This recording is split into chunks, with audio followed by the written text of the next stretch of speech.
Olá, pessoal. Bom dia, boa tarde, boa noite. Sejam bem-vindos a mais um Comentários de Quinta. A gente está muito feliz, né, com toda a repercussão dos nossos comentários de quinta. A gente acha que a gente profissionalizar foi um acerto, né, e a gente está gostando bastante de fazer.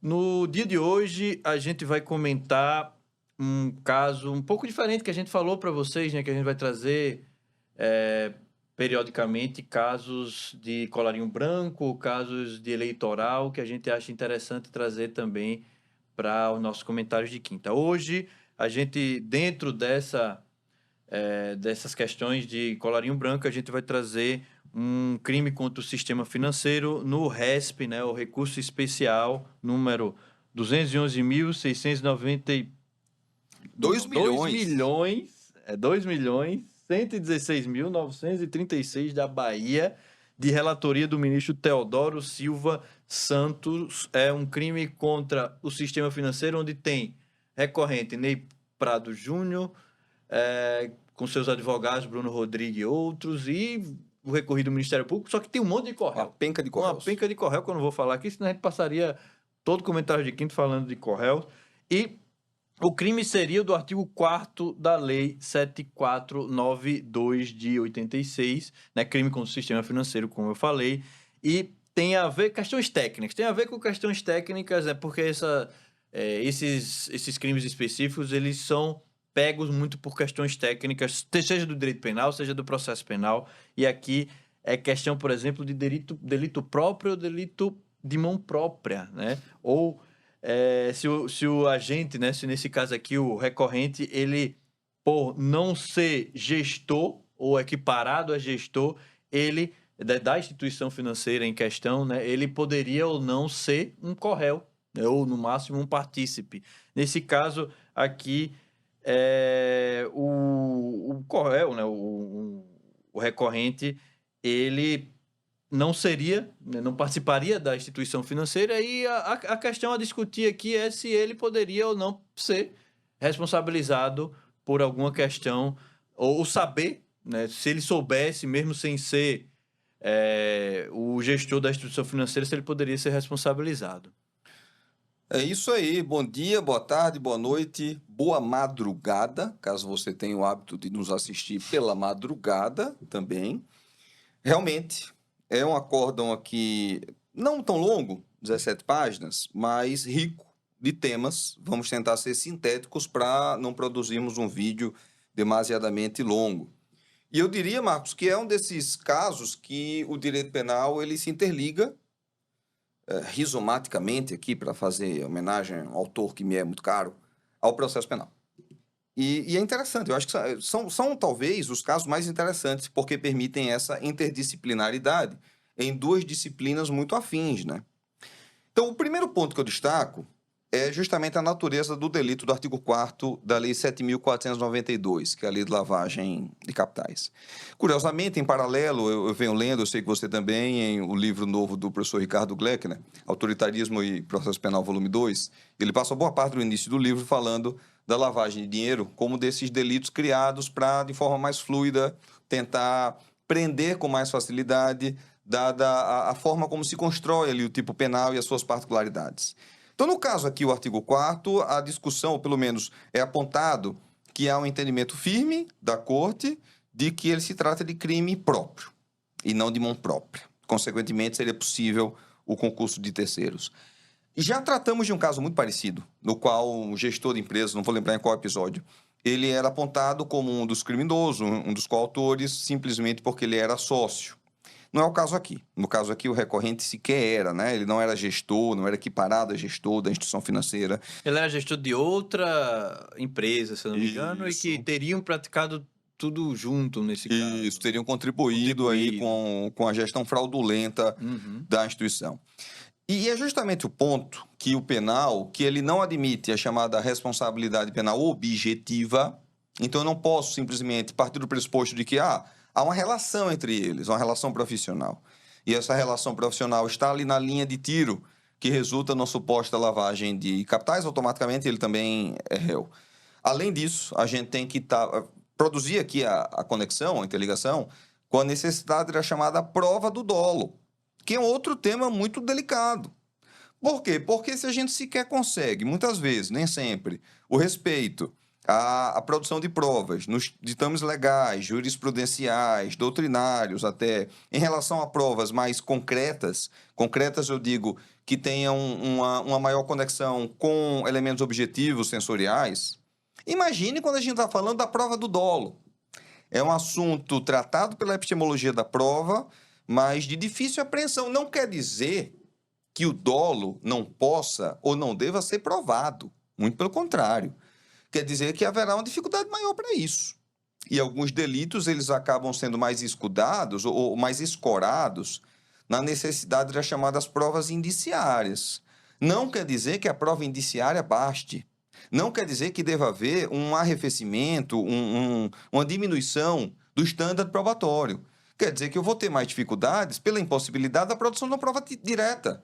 Não tem como se fazer uma perícia mental para testar que alguém teve dolo ou não na situação. Mas tem como você trazer elementos que, em seu conjunto, eles impossibilitem uma conclusão diversa daquela de que o autor do caso em questão agiu com dolo. Não é o caso.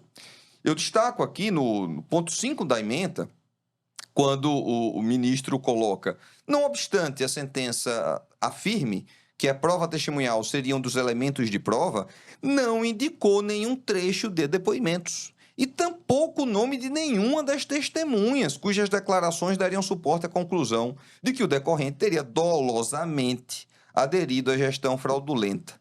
De igual maneira, embora falem de documentos, também não mencionam que documentos seriam esses. Então, quando eu estava estudando aqui a decisão para comentar, eu vi, poxa, isso acontece tão corriqueiramente. É tão comum ter juiz que, ao condenar, fala produzida prova testemunhal e documental, condeno. Tá, mas qual a testemunha? Foram tantas.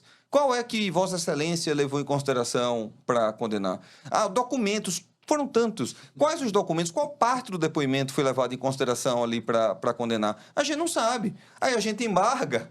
E aí o juiz coloca a decisão foi devidamente fundamentada, não sendo pertinentes os embargos declaratórios apresentados, então indefiro os embargos declaratórios. Porque não dá margem sequer para você dizer, Excelência, por favor, direito constitucional, quais as razões que levaram Vossa Excelência a acreditar na condenação dele. Vejam, mais uma vez a gente está falando aqui de problema na fundamentação, né? É impressionante o como a gente roda, gira e cai na problemática da fundamentação de decisão do juiz, ou do ministro, ou do desembargador, enfim, né? Do judiciário como um todo. É por isso que, às vezes, a gente fica um pouco repetitivo, né? Porque, no final, veja, a gente está falando de questão de direito penal, se o delito ele é próprio de mão própria. A gente está falando de dolo, a gente está falando de dolo ou culpa. A gente está falando de questões técnicas do direito penal. A gente está falando de questões técnicas do processo. E, no final, o problema maior é porque o juiz não disse qual foi a testemunha que ele usou para fundamentar sua decisão. Ele disse a prova, ele não disse documento. Ele disse somente que... Ele presume, ele conjectura. Exato. Ele diz que o terceiro aqui, que não era sócio, né, ele teria participado, ou seja, seria um dos corréus, porém, não disse... Para isso, ele teria que saber, ele teria que ter o dolo naquilo. Ele presumiu simplesmente que esse terceiro tinha ciência porque ele era gestor de uma empresa e que ele teria que saber. Ele fala aqui no item 6, se Afonso puder colocar aqui o item 6 da decisão, eu destaquei também. Ele coloca lá na quarta linha, da terceira para a quarta linha, na presunção de que, como administrador experiente no ramo imobiliário e financeiro, deveria ter conhecimento de que os valores pagos pela sua empresa no imóvel, que posteriormente foi oferecido como garantia de mútuo, estaria acima dos praticados no mercado, e de que a transação por ele realizada seria de risco para a sua própria empresa. Ou seja, é a própria estrutura semântica de uma conjectura. De uma conjectura e de uma presunção de que o indivíduo teria que saber, vejam. E aí, mais uma vez, a própria decisão aqui do ministro, ela diz que a sentença ela não aponta quais trechos, né, das testemunhas afirmam que o indivíduo sabia, ou até deveria saber, e nem qual o documento fraudulento que existiria. Então, ele só apenas diz, né? Corroborando, praticamente deve ter sido assim, corroborando com os depoimentos testemunhais e com os documentos, eu condeno porque ele deveria saber. Vejam, quantas conjecturas no meio de uma fundamentação da sentença. É aquilo que a gente já fala há algum tempo aqui, né? A gente acaba girando, acaba circulando em várias questões técnicas, seja do direito penal, seja do processo penal, seja até de outras áreas afins, e no final, a problemática maior é a fundamentação da decisão do juiz, porque ela não é concreta, ela não diz o ponto do porquê que ele está fundamentando daquela forma. É simplesmente, juntando tudo aqui, eu condeno. Vejam, tem que ser específico. O próprio parágrafo 2º do artigo 315 do CPP, que já pega lá dos Códigos de Processo Civil, ele diz especificamente que a decisão ela tem que ser fundamental, ela não pode ser genérica ao ponto de se encaixar em qualquer outra decisão. A gente sempre fala isso, mas no final acaba sendo esse sempre o maior problema do judiciário brasileiro no que tange à fundamentação da decisão criminal. A gente é sensível ao fato de que a criminalidade de colarinho branco é uma criminalidade mais difícil de ser provada. E mais difícil porque o próprio tipo penal parece que é feito para não ser provado. Mas não é por isso que se deve diminuir o estándar, né? Mais uma vez eu chamo também a atenção aqui que a própria decisão, ela traz a chancela jurisprudencial do STJ do nosso estándar, de que as provas indicadas pelas instâncias ordinárias para condenar devem superar qualquer dúvida razoável acerca da possibilidade de inocência, mais uma vez chancelando o estándar do BARD, do além de qualquer dúvida razoável, que o STF já tinha reconhecido alguns anos atrás. Então, não sendo possível arrefecer, afrouxar o estándar para tentar pegar alguém, visto que o tipo penal ele dificulta, né, a própria natureza do crime, as características do crime dificultam essa investigação, o que se pode fazer está para além do judiciário, das ações do Ministério Público. O que deve se fazer politicamente é pensar em medidas preventivas e medidas fiscalizatórias. Só que muitas vezes essas medidas acabam sendo traduzidas como burocracia que gera entraves e acaba não permitindo que a economia flua como deveria, porque acaba sendo obstruída pela burocracia do Estado.